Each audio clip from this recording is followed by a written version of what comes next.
A early good evening to all of you present here. So I come from Sri Gokulam College of Nursing. I bring greetings from Sri Gokulam Hospital and College of Nursing. So I feel so much delighted to be as a part of this DPH Icon 2025. As soon as I received the call from the official, I was so happy about the topic what they have chosen, resilient public health system, because I am teaching to my nursing students for more than 2.5 decades, more than 25 years. I am teaching about the community health nursing to the students. So I am very much happy to be a part of this international conference. So coming to the topic, actually this has to be presented yesterday itself since I was busy with my examination, and I take apology from all of you that I have come today to present this topic. So the topic given to me is, it is nurturing resilience, the unseen pillar of strength in health profession. So the topic itself is says that the healthcare professionals are so much burdened with lot of responsibilities, roles. They have lot of extended roles, expanded roles, everything, and they are so much with the burnout state. So where they should learn or they should practice with the resilience. So today we are going to see with very few slides, as they have already intimated that I should present only for 10 minutes. So I will be finishing within 10 minutes whatever I have prepared for you. So this is the outline what I am going to tell you. So here we know already what is meant by the resilient and how it has to be nurtured, and what are the challenges and why this resilience is essential for the healthcare professionals, and what are the strategies for nurturing the resilience, and what are the organizational strategies, and what is meant by ripple effect we will see, and finally we will be concluding with the topic. So coming here, the terminology, the resilience. So you all would have learnt by this time, since yesterday from pre-conference, you are hearing the term resilience and all that. It gives you the meaning of bounce back.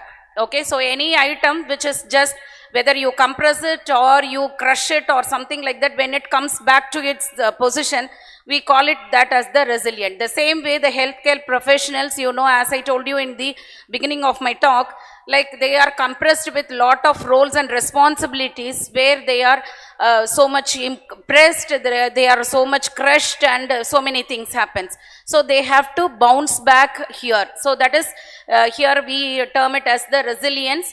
So the bouncing back happens for all the difficulties, from all the stress levels, and they have to adapt, and they have to come up with all their challenges. That is called the resilience.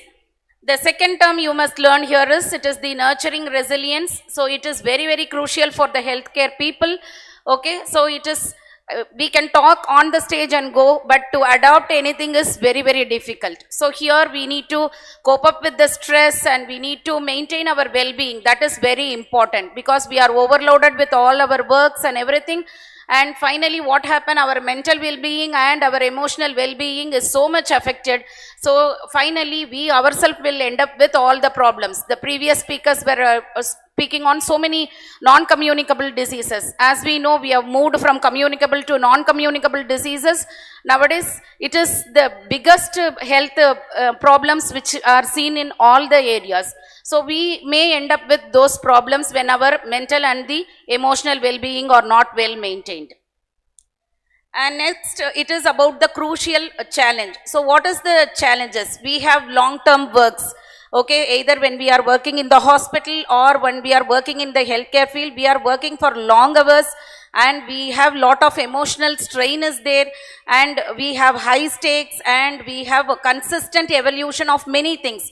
So doctors and medical persons are with the medicine, and we are with our nursing protocols and other things. So we are with the consistent evolution, where we have to take up lot of challenges. In the future slides, we will be seeing about what are the ways where we can find the remedial measures for all these challenges. And why resilience is essential for the healthcare professional. So here are some of the problems, as I have told you beginning. The first one is the burnout. So how are we going to combat the burnout? Okay, So if we are going to maintain with the same burnout, see what happens to our job performance, what happens to our the performance, what we are going to do. We are going to have some errors, whether we are following the medical field or in the nursing field or any other field, we are going to have some errors we have. So when we are going to combat this burnout, then only we will be having the increase in our efficiency and we can excel in our work. And the second one is it is going to improve the performance. Okay, so high resilience, the people, those who are able to adopt resilience and they are able to have high performance in their field. So when we are happy to see some people, no, they will be continuously giving the good outcomes and also we will be very happy how it is possible only for them. So we must know where we are lacking. So these are all some of the small things where we will be lacking. We ourselves should encourage, or the self motivation must be there, where we can have or where we can reduce our burnout and we can improve our performance. And the next one is it is going to enhance the patient care. So if it is in the hospital scenario, it is going to enhance the patient care, or otherwise in the public health system, it is going to give a good environment to the people, those who are living in the urban community and in the rural community. So this is very important. So as I told you, taking care of our own mental and the emotional well-being is very important. Always don't stick on to the protocols only, or don't stick on to the targets what you have. Timely you have to think on yourself to take care of your emotional and the mental well-being. And the last one is it is supporting the well-being. So whatever the stressful, whatever the trauma we have, everything we have to manage ourselves. We have to find out how we can overcome all this stress and trauma so that we will be able to have the good well-being.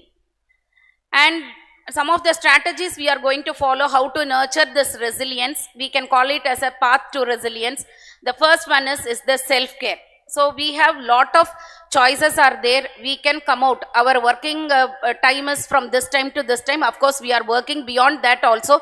But you have to make up the time for yourself to think on you, like from the mindful practice to the physical exercise. You have to plan something so that periodically you regenerate your physical health, you regenerate your mental health, so that you are not ending up with the previous told problems. So that's how the self-care rituals plays a very important role. And the second one is it is the emotional intelligence. So we must understand what is the problem, how it can be sorted out, how it has to. So the main thing here is understanding and managing one's emotion is the foundation of the resilience. So try to understand yourself. You sit for some time, you spend time for yourself and you try to have this emotional intelligence so that you will have a good well-being. And the third one is the support networks. Of course, we are all moving with all type of people from the high level to the till the grassroots level. So we can find the time with spending with colleagues or with our family members, or once in a way you can go out of your work area so that you will have a very pleasant time, so that all your burdens will be coming down and you can again restart your work with the fresh energy. So that is the main role of the supportive networks. And the fourth one is it is the adaptive mindset. So always we must have a growth mindset. Okay, so we have to think on next what we are supposed to achieve everything, but the growth mindset also is very essential. The same way you have to take care of your well-being also. So the adaptive mindset is very essential. So here the major role played is by attitude. So the attitude which will later on convert into behavior, and the behavior will be later on converted into action, and finally you will be having a successful end.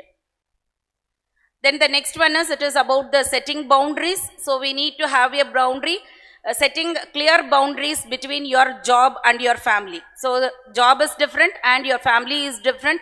Have a clear boundary so that you will be able to manage both the things successfully. And what is the organization role or strategies which can be given for building up the resilience is the first one is training. So wherever we are working, so we have heard about lot of trainings in the previous sessions. So there are many online trainings and offline trainings are there. where people have to be put up with all such type of trainings and they can be updated with all that. And the supportive culture, have good supportive system both in the work area as well as in the family, and we will have a good system where we will be able to do both the areas in a good way.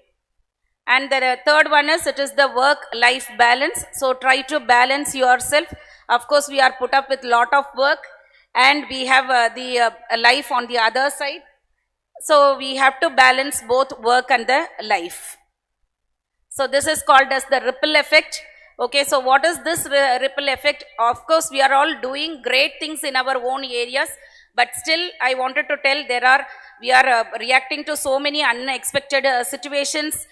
Sometimes we need to communicate empathetically to the patients and the relatives and their families, and we need to adopt everything. But in spite, we have to have our own well-being also, and furthermore, we need to have the power to inspire the patients, their family and their community. So that's how, when we are going to develop this is called as the ripple effect. And to conclude my topic, now this is the time for a calling of recognition. Here lot of legendaries are there, they are doing excellent job, and to hear about in the DPH and in the public health, they are doing so much tremendous work and wonderful job. Now I request here, I think the students will be present here. I think all the students, those who are present here, to request you to give a round of applause to all our dignitaries, those who are doing a great job. Thank you so much.